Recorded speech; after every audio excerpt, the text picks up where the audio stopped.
avec du recul des années après, là on a droit à la rediff des Anges 5, mais nous, enfin toi tu l'as vécu il y a plusieurs années.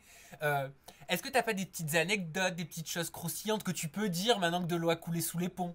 Ben, un truc qui m'a fait mourir, bon, je sais pas si je dois le dire parce que peu cher, mais après c'est pas méchant, hein, parce que je les adore. Benjamin et la Dautrée étaient en couple à l'époque. Oui. Et c'était un dimanche, un jour off.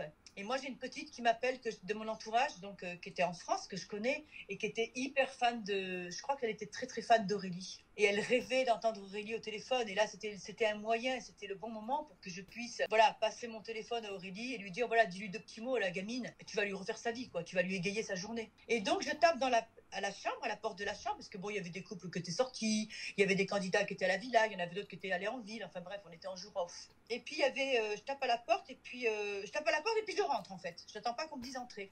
Et je vois dans le lit Benjamin et Aurélie. Mais Benjamin était vraiment collé à Aurélie. Enfin, il était plus ou moins sur elle. Mais bon, comme quand des fois un couple peut être dans le lit, moi ça m'est arrivé. Le mec il est sur sa copine, mais ils sont en train de rigoler, de chahuter, enfin voilà quoi. Elle avait un petit débardeur en plus, bon, qui était un peu enlevé, ça je crois qu'il me semble le rappeler. Enfin, en tout cas, ils avaient le drap sur eux, donc moi, voilà.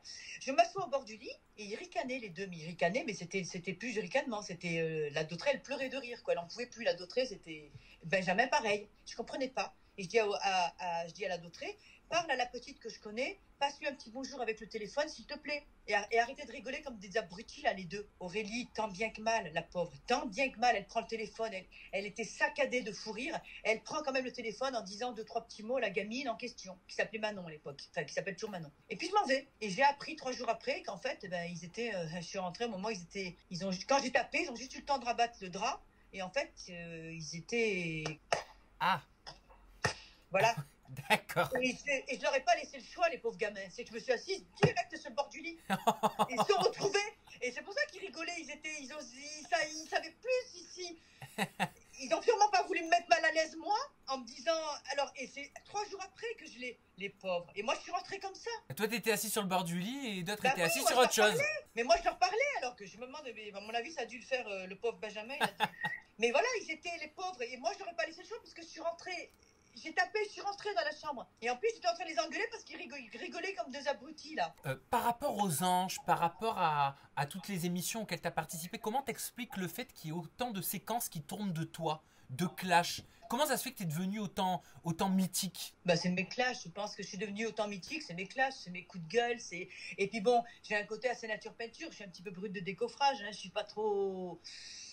On va dire que je suis pas toujours très fine. Hein. C'est voilà, je mets les pieds dans le plat. Puis j'ose dire les choses. C'est surtout ça. Et d'ailleurs, ça m'a beaucoup porté préjudice dans ma vie. Parce que je dis souvent ce que les autres pensent tout bas. Pour revenir sur les anecdotes du passé, je suis tombé sur des snaps que tu avais fait il n'y a pas si longtemps que ça, dans lesquels tu parlais de séquences non filmées avec Nabila, où tu disais oui, il y a tout le monde qui parle de son salaire, qui parle des dons qu'elle fait, mais moi quand j'étais aux États-Unis, elle distribuait des billets aux gens qui en avaient besoin et c'était pas filmé.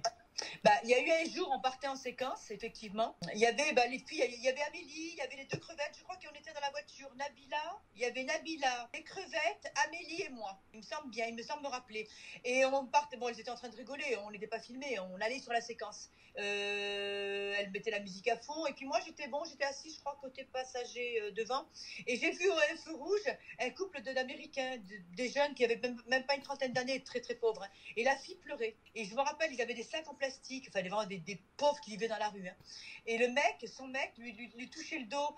Ils avaient plus de dents. Enfin, on voyait qu'il essayait de la réconforter. Cette image, ça m'a touchée, ça m'a fait mal. Et puis je voyais les gamines qui étaient en train de rigoler derrière, de s'amuser. Et puis j'ai fait une réflexion du style, punaise, si j'avais eu de l'argent là, parce que quand on part en séquence, on n'a pas les sacs, on n'a pas le porte-monnaie avec nous. Et puis là, je me suis dit, si j'avais eu de l'argent, je leur aurais redonné un billet, parce que là, ils me font tellement de peine. Pourtant, moi, je suis plus sensible aux animaux qu'aux gens. Mais là, ça m'a touchée. Et Nabila, qui avait son sac, m'a dit, bah attends, bébé chou. Souvent, elle disait bébé chou. Attends, appelle-les. Alors, je leur fais signe, comme ça, mais le temps du feu rouge, hein, on était arrêtés. Hein.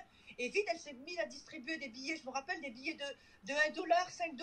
Enfin, au bout d'un moment, j'ai dit, bon, bah, c'est bon, quoi. Elle leur avait donné pas mal de petits billets, comme ça, des petites coupures, mais voilà, elle a fait. Non, Nabila, c'était quelqu'un de généreux. C'est quelqu'un de généreux.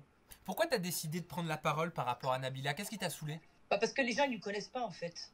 Après, je peux comprendre les gens, enfin tous les téléspectateurs qui regardent, parce qu'en fait, ce qu'on nous montre, eh ben, on a parfois l'impression que voilà, c'est comme ça, c'est figé. Alors qu'en fait, bah non, ils nous connaissent pas quoi.